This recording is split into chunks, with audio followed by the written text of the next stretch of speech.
Hi, this is Ahmie, also known as Ahmie the Mommy, and I've had several requests to make an instructional video for making crocheted knitted knockers that I've been posting about making online, that I started making a couple weeks ago for a friend who had a mastectomy, and I am a Unitarian Universalist lay community minister, and this is one of my ministries that I am engaging in.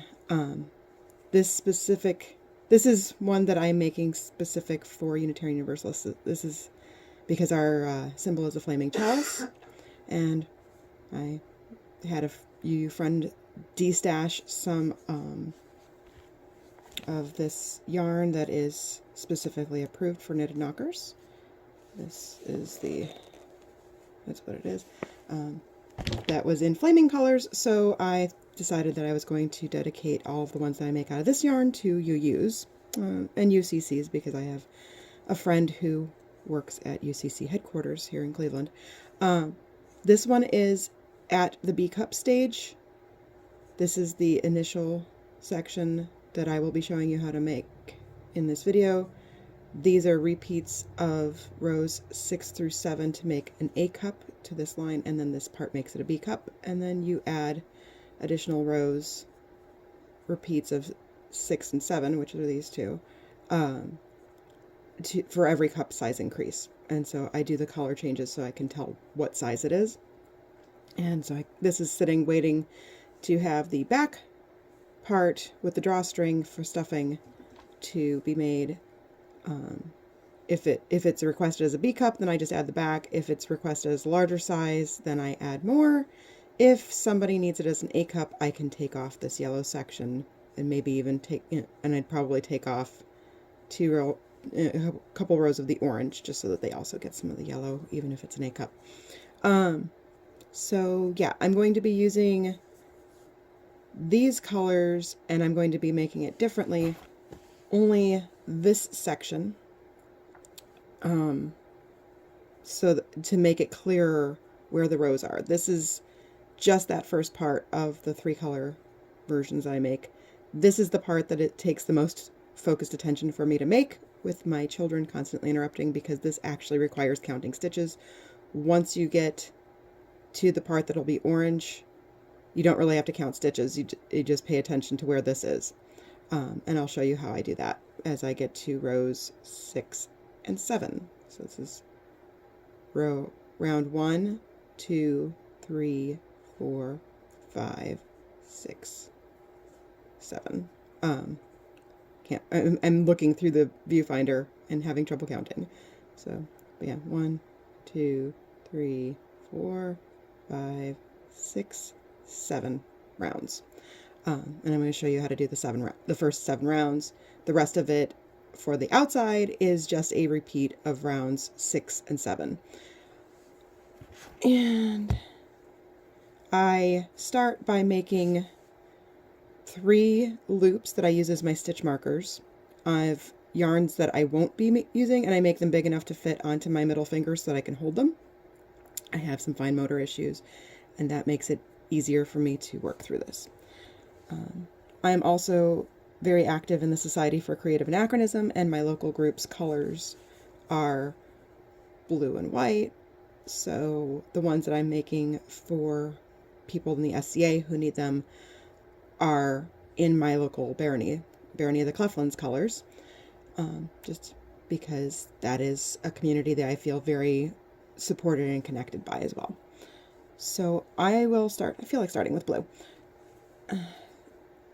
So they say make a magic circle, make a magic knot, or something like that. I can't remember what term they use for it, which is really simple. You just overlap the yarn like that. I like to leave a longer tail than I just did. So it's just overlapped with the tail on top. And how I do this, and this is also how I start my granny squares, which I make baby layette blankets out of, is, so you put the yarn in, probably need to go a little bit slower. Oh, and I'm using this is a G hook. These are available at Joann Fabrics. I'm forgetting what the name of the brand is, but the grip is nice and wide for people whose hands get achy holding tiny things, and this is a G hook, which is the right size for this gauge. So I've got the yarn on top like that, put the hook in the middle, and I usually, just for extra security, you don't have to do this, but my method is I do one chain and pull it tight, and I do not count that as a stitch. That is just to make sure that this does not slide out, because like I said, I've got some fine motor issues, and if I don't do that, I've had the tail end fall out way too many times. So now you need to, the first round is 6 single crochets into the loop, but I'm only going to do 5, and I'll show you why in a second. So yarn in, that's the start of the single crochet, grab the yarn, pull through, that is your first single crochet, 2,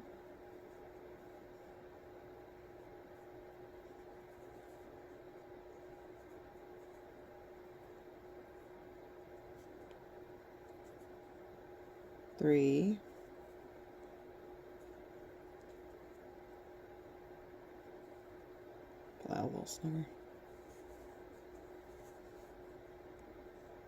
4,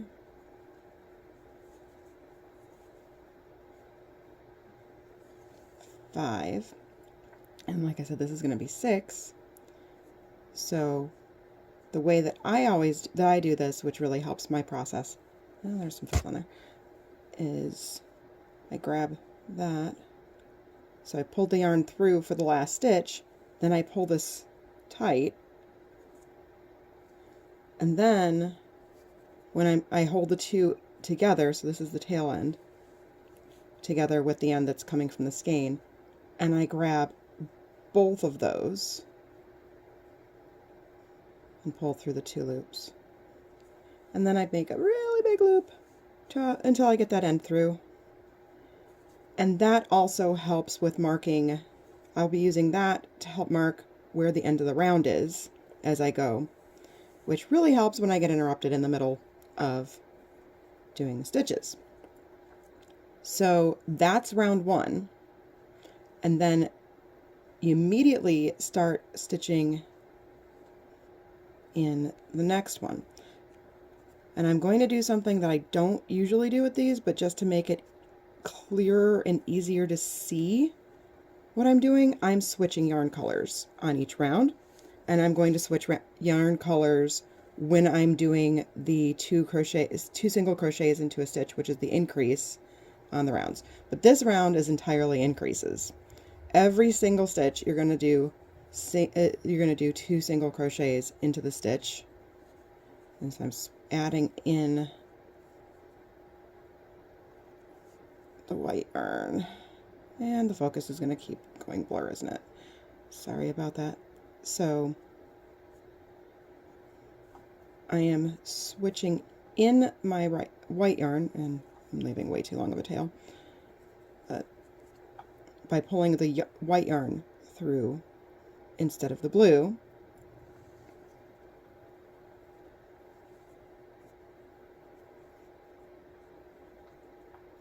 And I always find it's more secure for the tail to come up.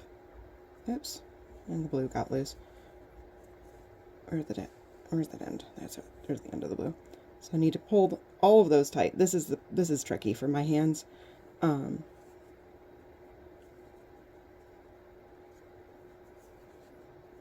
But I'm holding the blue snug back there, and I'm pulling the white through.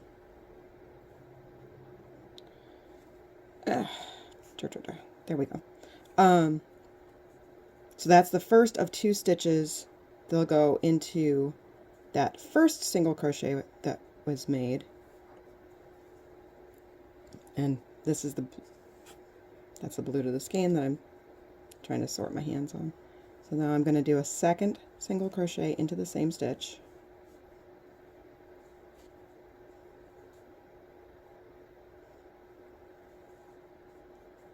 There's 2 in there, and 2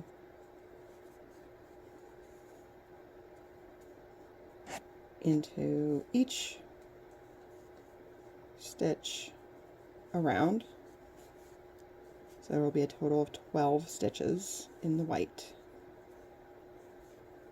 And again, normally this would all be the same color.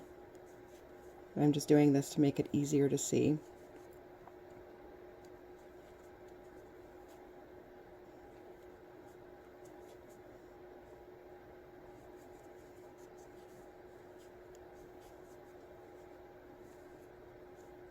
So you can see there's 2 stitches into each one going around. I've got 1, 2, 3, 4, 5, 6, 7. Wait. I counted wrong, I think, but I can see that there are 2 stitches into each of those. It should be an even number. I think I'm just miscounting this first one. I think 1, 2, 3, 4, 5, 6, 7, 8. So I'm on the 8. There we go.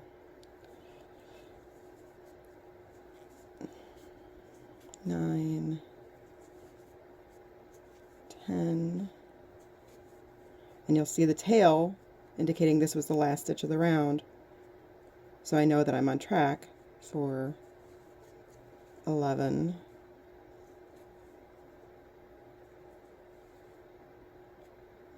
12, and I like to carry the first round's starter tail through to mark that that was the last stitch of that round when I'm having to count these, because I lose count on these very, very easily. And now I can decide, I think I'm going to pick up the blue just to make it real easy. So that's the end of round 2. And I'm going to switch back to blue, just hiding under there. This yarn separates very easily, which is a bigger challenge for my fine motor issues. I'm dropping the white that's coming from the skein, and I'm tucking the white that's the end of it in here. So on round 3, you do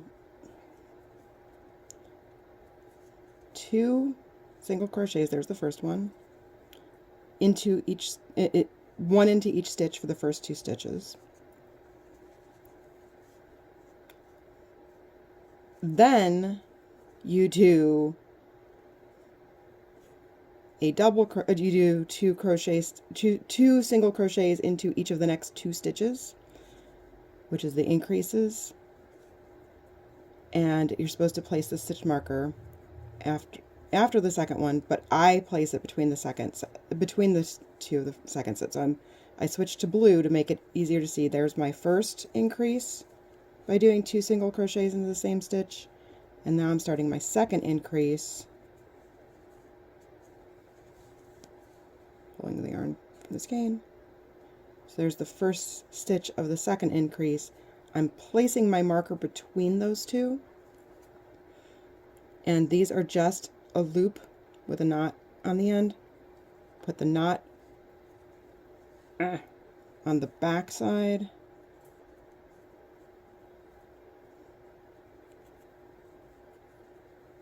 of the yarn and pull it around this tail.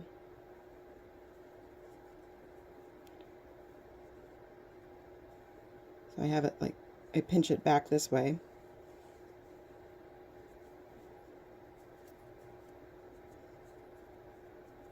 And then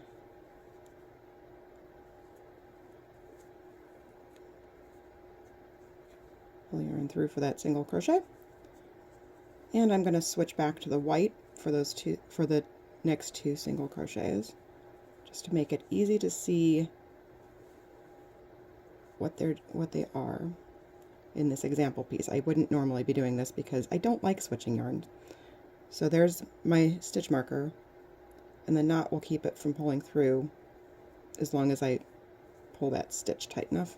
It won't pull through, but I can pull it out from the back to move it later, which is what I will be doing. So now I'm going to do, again, 1 single crochet in each of the next 2 stitches. Yep.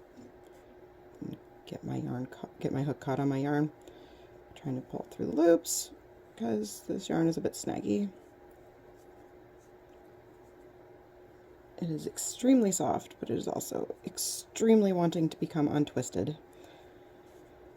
And so there's my two single crochets. Switching to the blue again for the increases. You're also getting a lesson in switching colors.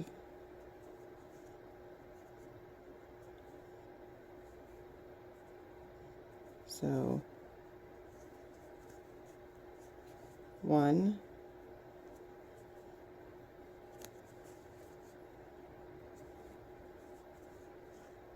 2 into one of them, and then first stitch,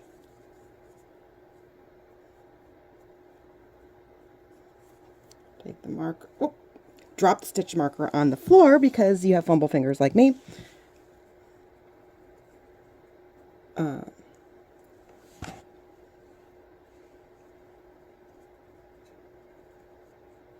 Hold the knot, keep it pinched out of the way.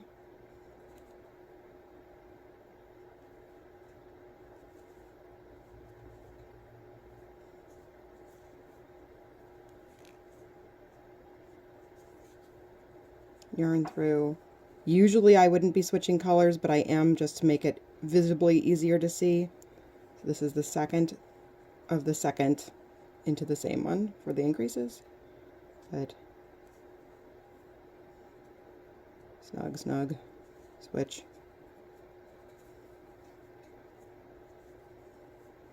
1 single crochet each into the next 2 stitches.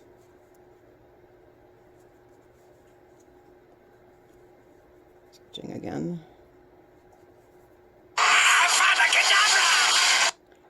That's my reminder to go do my next task, but it can wait until I finish this. Yes, my phone yells the killing curse at me because I'm usually just killing time. So increase the first and first stitch of the increase for the second one. Place the different colored stitch marker that helps identify this as the end of the round.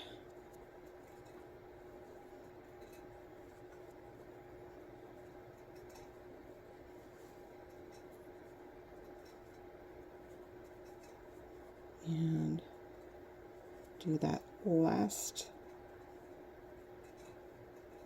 Try to keep that knot out of the way so I'll be able to pull it out later.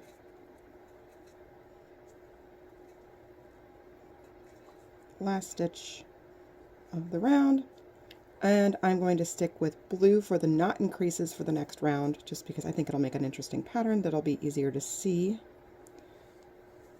See what I mean about this yarn. It wants to really separate out, which makes it harder for me to work with than the Lion brand 24/7 yarn, which is my favorite yarn to work with. And that's what I make layouts out of.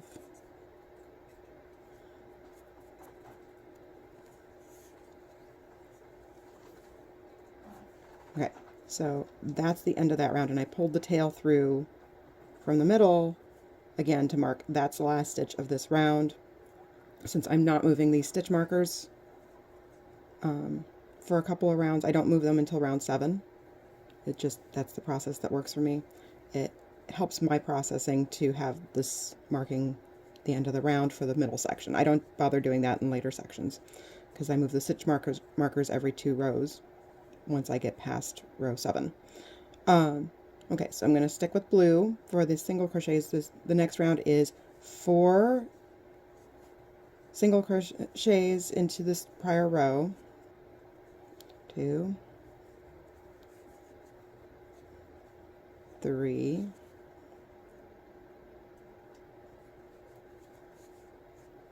4, and then 2 single crochet increase into the next 2 stitches. As you can see, that's right around where the stitch marker is.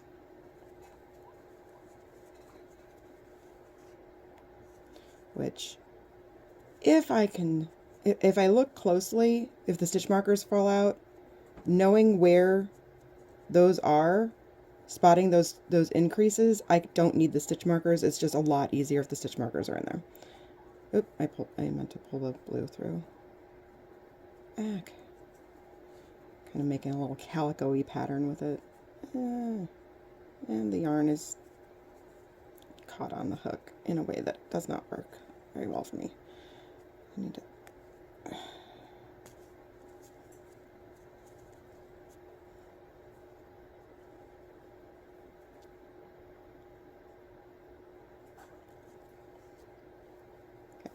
So I need to redo that increase. There's the second stitch. I'm switching colors just for clarity.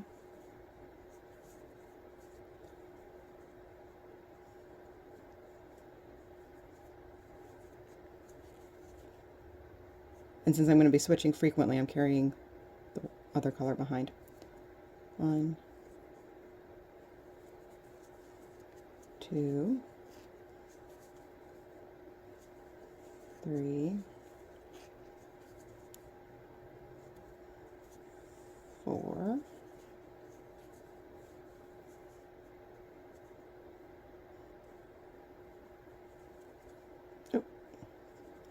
5, forgot to switch the color again.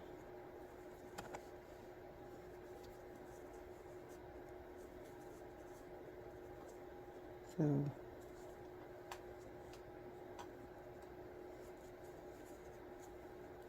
increase by doing 2 single crochets into the prior row stitch, and do that again.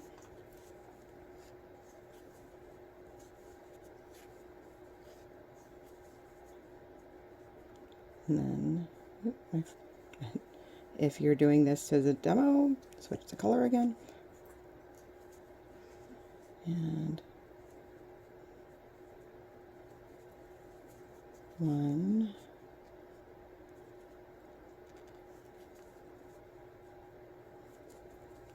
2,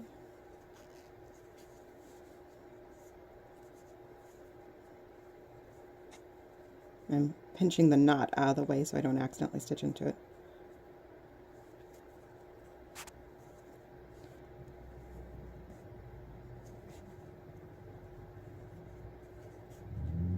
3, switching,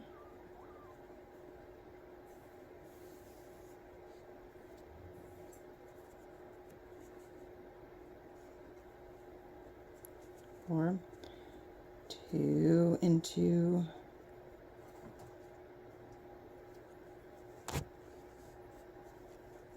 1,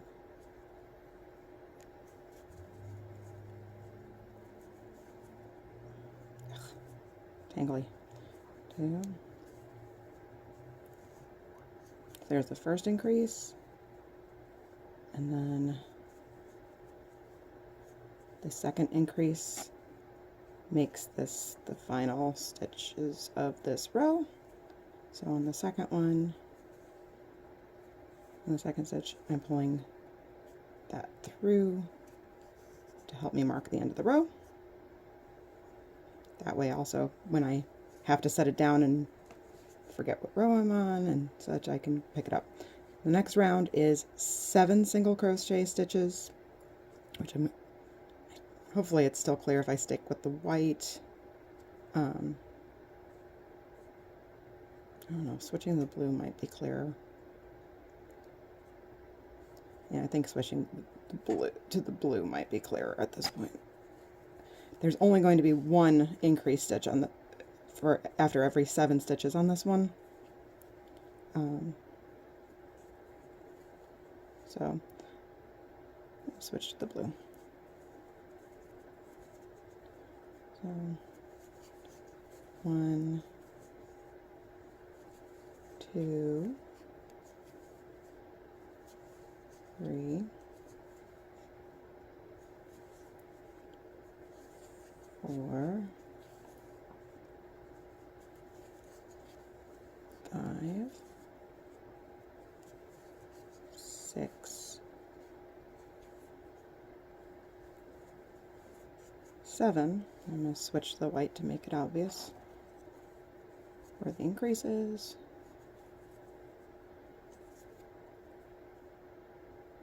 And then 2 single crochet into the next stitch as an increase. I'm switching back to blue to show that these are the standard stitches again.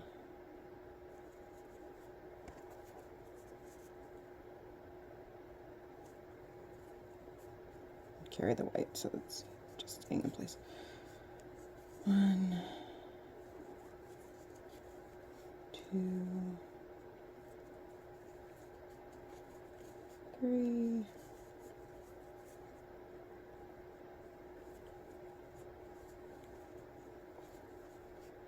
4,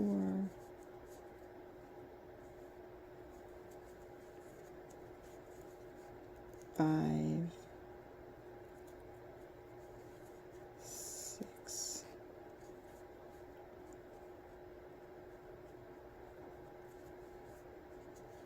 7. Oop, switching to the white to show that this is where the increase is.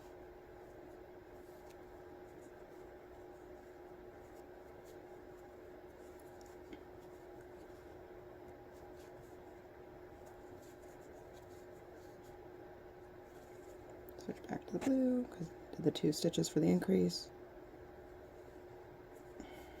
My hands are not being very cooperative with the color switching.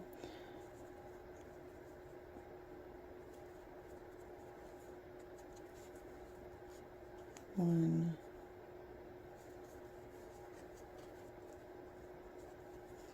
2,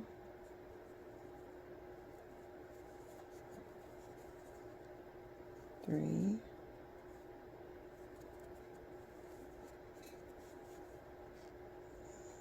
4,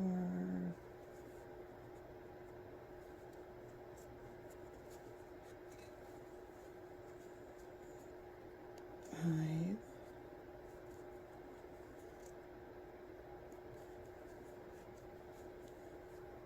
6,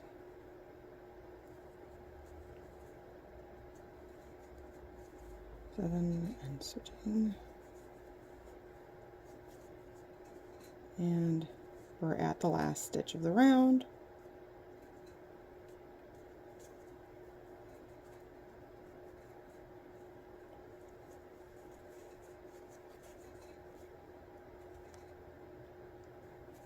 One, 2.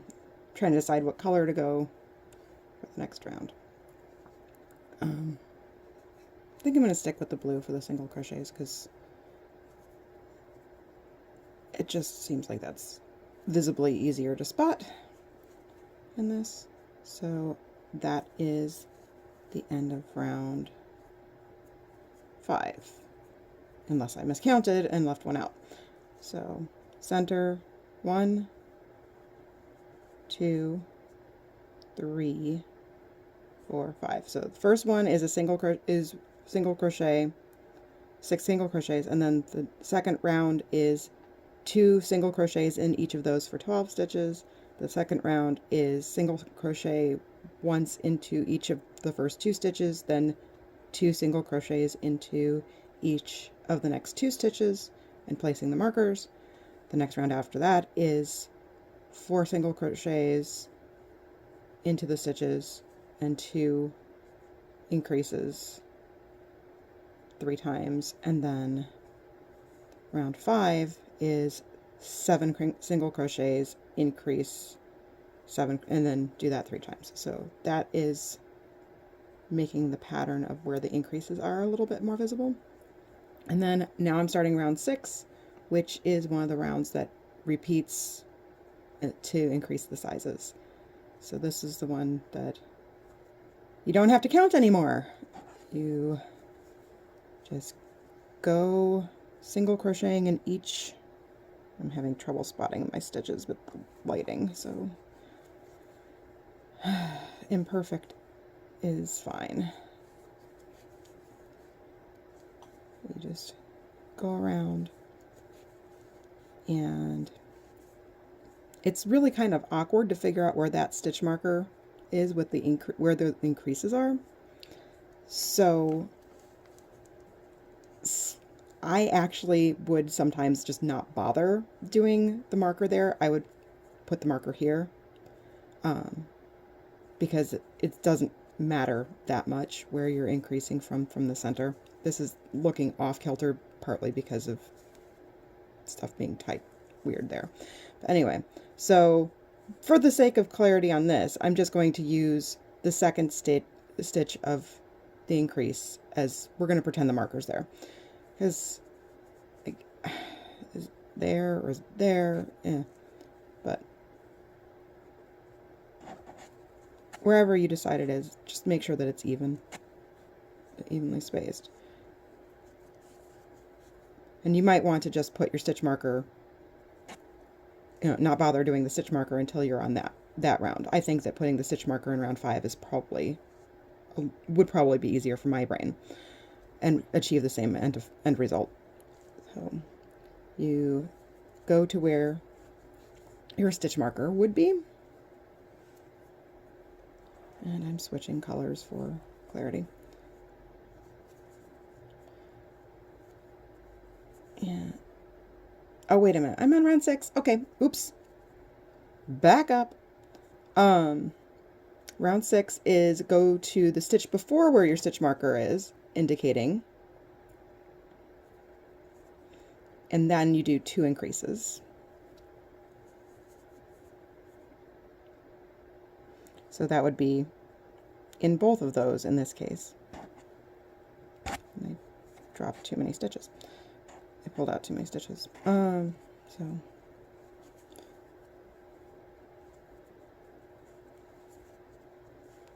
increase,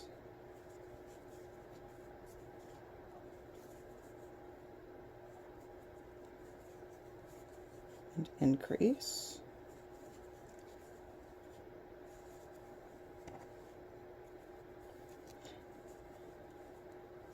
and I'm not being careful with the stuff in here, so this is not going to lay flat properly, but this is just a sample. It's not going to be used as one that gets sent out. It's just so that people can see for clarity. So I did the 2 increases. Now stitch around.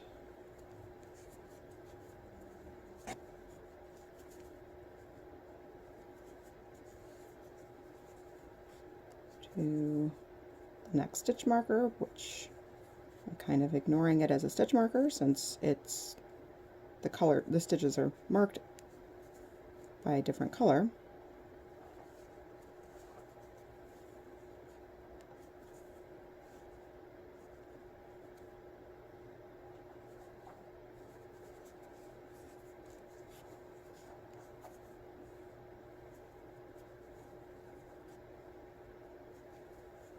And I'm switching just for clarity.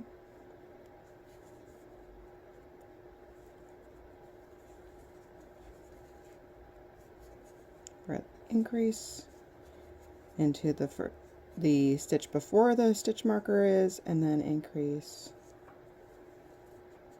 again into this marked stitch is what the instructions say. I am also going from memory on this at this point, so if I screwed this up, I apologize, but I'm just trying to demonstrate the techniques. And then single crocheting again around.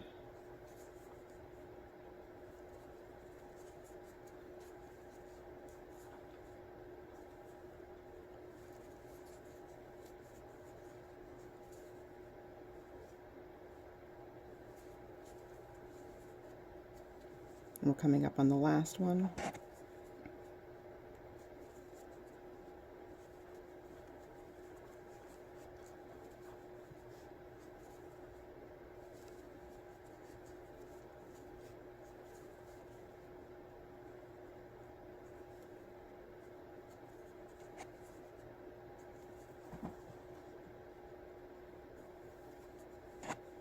I'm switching to show that I'm doing the increase here.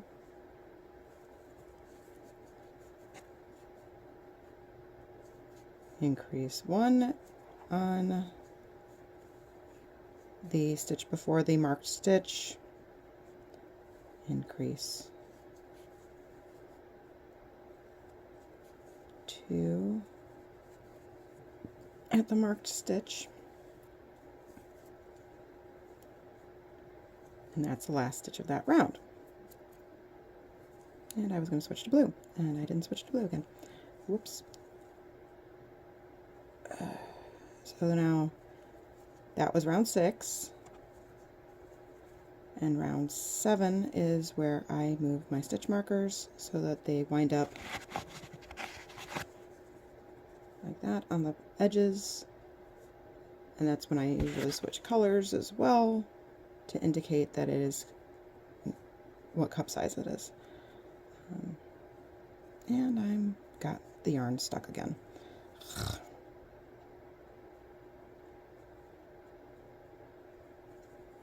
There we go.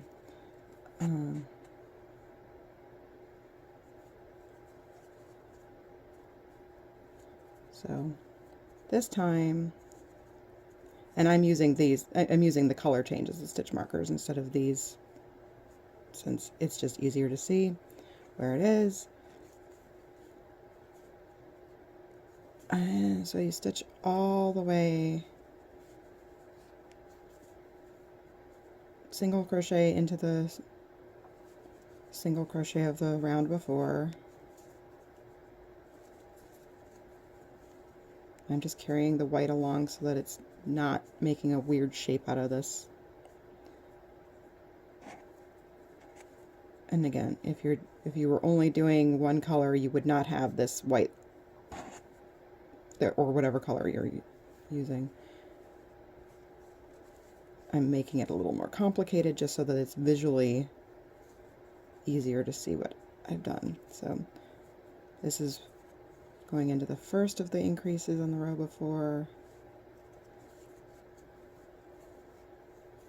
And now I'm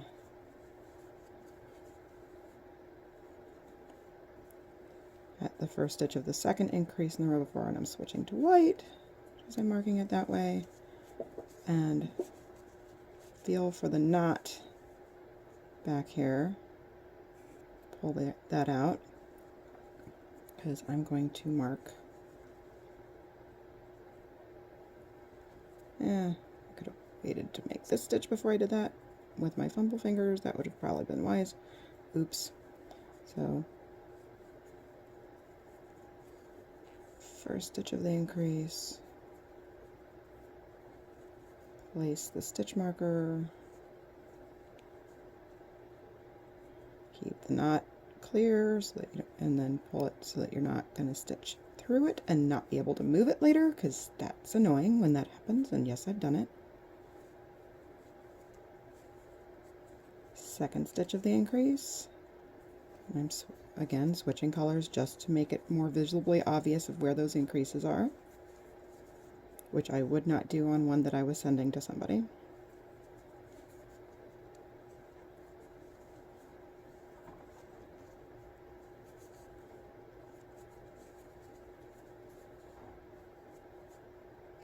These do not usually take me quite this long. It is using multiple colors like this is taking me probably 50% additional as long, just because it makes the yarn more snaggy, and I'm also trying to keep my stitches in the camera.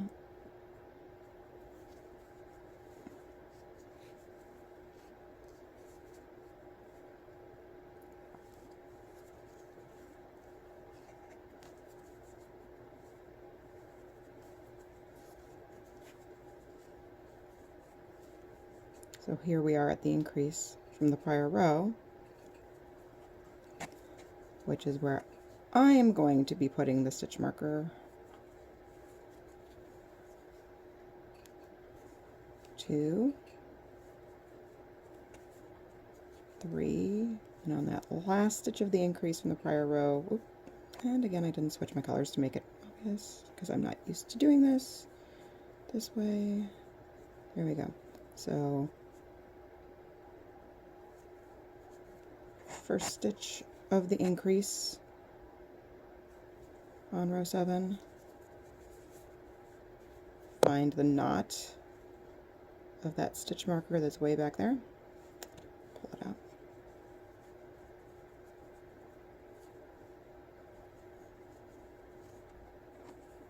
Hold it out of the way.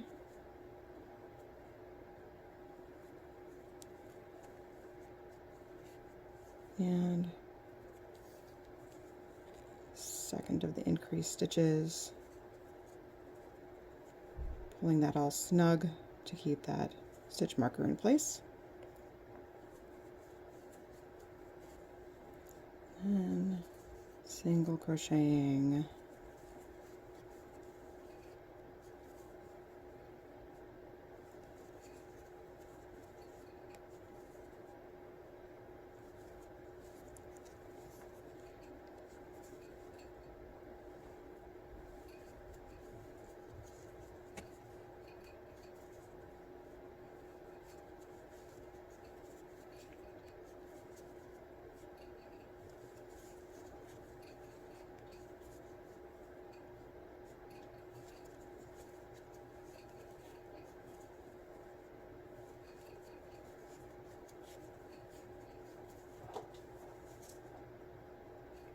we're into the stitches.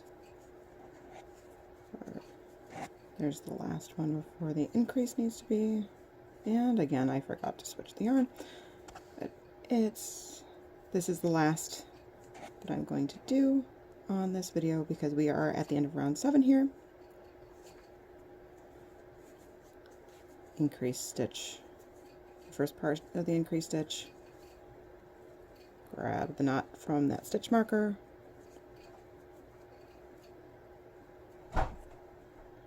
And the last stitch as one of my kids is coming up here. Again, I'm pulling the tail from that first circle, the first round, through my last stitch of the round.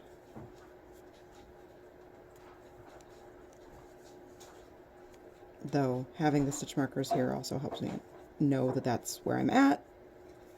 And I generally go through, do this in one color, and then set them aside, and then I'll do the next color, making it into the A cup, and then set. And I've been batching, so I do a slip knot to really secure things off there,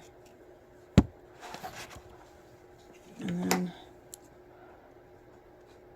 snip, and there's the first 7 rounds of a crocheted knitted knocker with color changes to indicate where the increases are, to make it a little bit easier to understand the pattern, possibly for some folks for who color coding works a little bit better. Hey, thanks for being part of the good in the world.